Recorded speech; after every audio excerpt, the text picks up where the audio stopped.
Even ప్రేక్షకులందరికీ కూడా స్వాగతం పలుకుతూ ఇంకొక ధర్మ సందేహం, ఇంకొక సమస్య పరిష్కారం.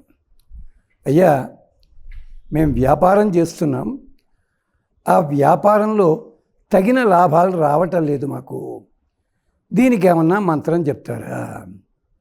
ఉంది.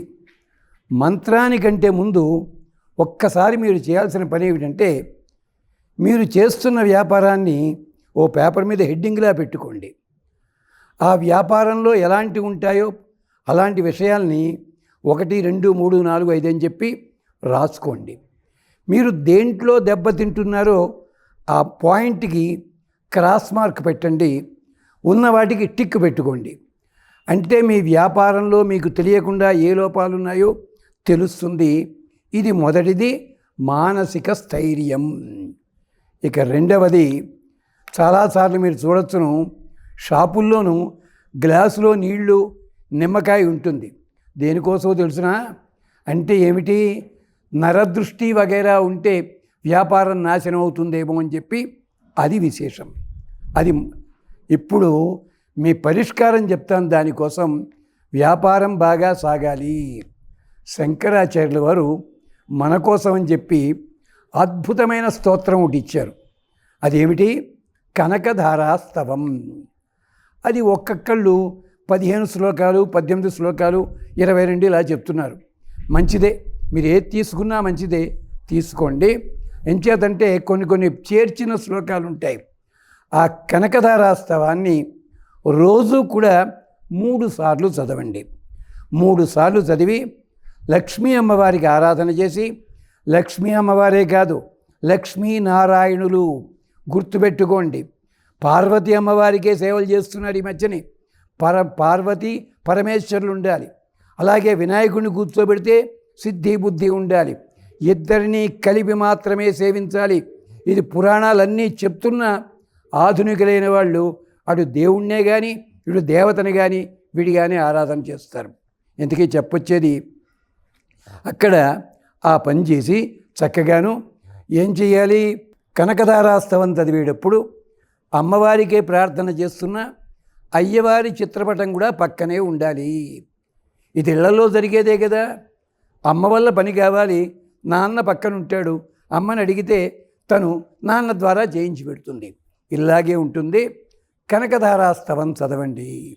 అలాగే మీ ఇంటికి దానికి ఒక బూడిద గుమ్మడికాయ జాగ్రత్తగా వేళ్లాడదీయండి. ఒక గురువారం నాడు దాని మీద చిన్న పటిక ముక్క పెట్టండి. అది అలాగే మీ వ్యాపార సంస్థలో కూడా కనీసం నెలకి ఒకసారి ఎవరైనా పెద్దల్ని పిలిపించి సుందరకాండలో 13, 14, 15 సర్గలు చదివించుకోండి.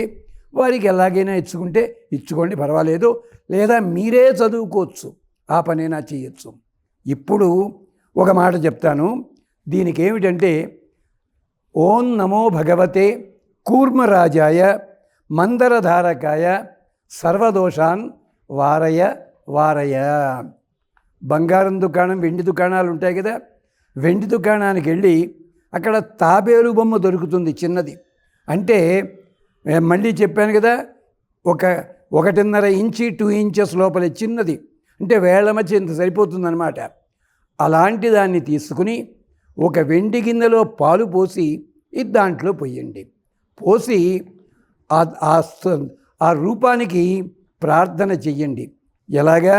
ఓం నమో భగవతే కూర్మరాజాయ మందరధారకాయ సర్వదోషాన్ వారయ వారయ. మీకు అనుమానం, వ్యాపారానికి దీనికి సంబంధం ఎలా కుదురుతుందండి? బాబు గుర్తుపెట్టుకోండి, క్షీరసాగర మథనం దేనికైందో తెలుసా? ఇంద్రుడు చేసిన తప్పు పనికి సామ్రాజ్యమంతా లేచిపోయింది, సంపదలన్నీ పోయాయి. అప్పుడు మళ్ళీ కావాలంటే క్షీరసాగర మథనం చేస్తే స్వామి ఎవరు? నారాయణుడు కచ్చప రూపంలో వచ్చాడు. అప్పుడు వరుసగా అన్నీ ఇచ్చాడు, రకరకాలన్నీ కూడాను. అంటే పోయిన వస్తువులన్నీ మనకి రావాలి, సంపద మనకంతా చేతికి రావాలి అనుకున్నవాళ్ళు కానీ, లేదా నేను చేస్తున్న వ్యాపారం సక్రమంగా ఉండాలి అనుకున్న కూర్మరాజుని క్షేమంగా ఆరాధించండి. ఇది విష్ణు ధర్మోత్తర పురాణంలో ఉంది. ఏమిటి? సామ్రాజ్య లాభము, వ్యాపార లాభము అని చెప్పి విష్ణు ధర్మోత్తరంలో ఇచ్చింది మీకు జ్ఞాపకం చేస్తున్నాం. ఏమిటది? కూర్మం గొప్పతనము. అది మామూలుగా ఉంటుంది, చటుక్కని 4 కాళ్ళు లోపలికి తీసేసుకుంటుంది. వ్యాపారంలో కూడా కొన్ని రహస్యాలు మన దగ్గరే ఎట్టే పెట్టుకోవాలి. ఇలాగనమాట ఈ పద్ధతి. అంచేత ఓం నమో భగవతే కూర్మరాజాయ మందరధారకాయ సర్వదోషాన్ వారయ వారయ.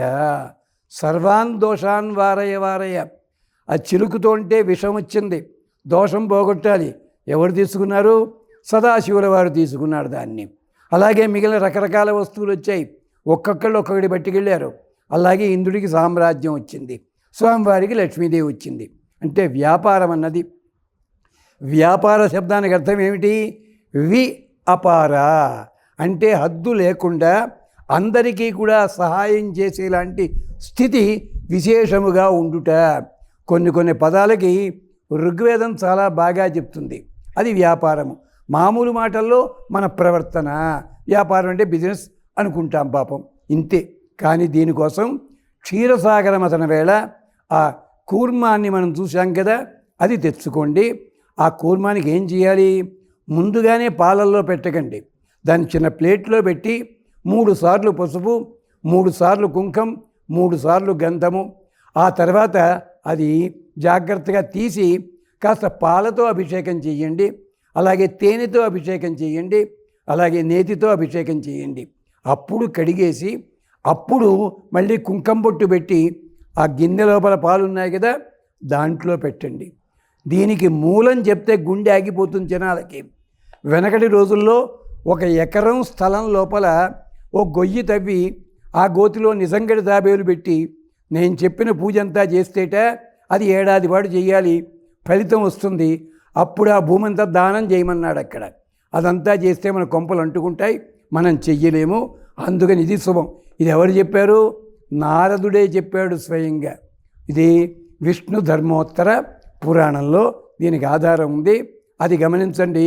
ఏదో గబుక్కుని చెప్పింది మాత్రం కాదు. ఈ పని చెయ్యండి మీరు. అలాగే మీకు దొరికినట్టయితే తాబేలు అవతారం ఉన్న, విష్ణుమూర్తి అవతారం ఉన్న ఆ క్యాలెండర్ దొరుకుతుంది, అది ఇంట్లో పెట్టుకోండి. అలాగే రోజు కూడా మీ ఆఫీసు తెరిచేటప్పుడు గుప్పెడు ఉప్పుతోటి దిష్టి తీసి అవతల పారేయండి. అలాగే రాత్రి తిరిగి వచ్చేప్పుడు ఆఫీసు ఉంటే గనక అప్పుడు గుప్పెడు వేసి అవతల పారేస్తే మీకు ఇతరములైన ప్రయోగములేవి మిమ్మల్ని ఇబ్బంది పెట్టవు. ఇది గమనించండి.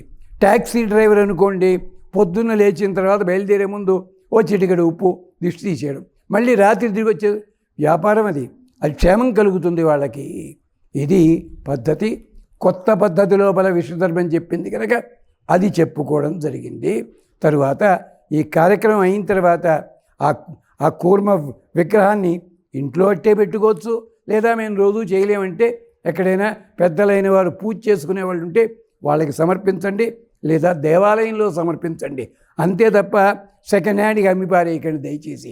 గమనించండి. స్వస్తి.